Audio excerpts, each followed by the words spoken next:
Hello guys, welcome to another video. আজ বানাবো ভোলা মাছের ঝাল। শীতকালে সমুদ্রের মাছ খেতে কার না ভালো লাগে, তার মধ্যে ভোলা মাছ তো সবারই ফেভারিট।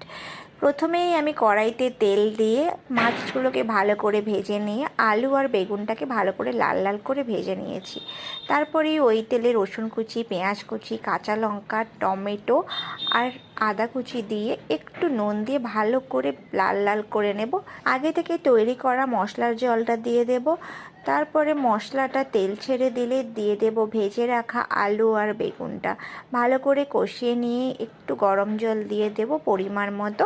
তারপরে একটু ফুটে এলেই মাছটা দিয়ে দেব, সঙ্গে দিয়ে দেব কুচিয়ে রাখা ধনেপাতা, যেটা সব থেকে দরকারি।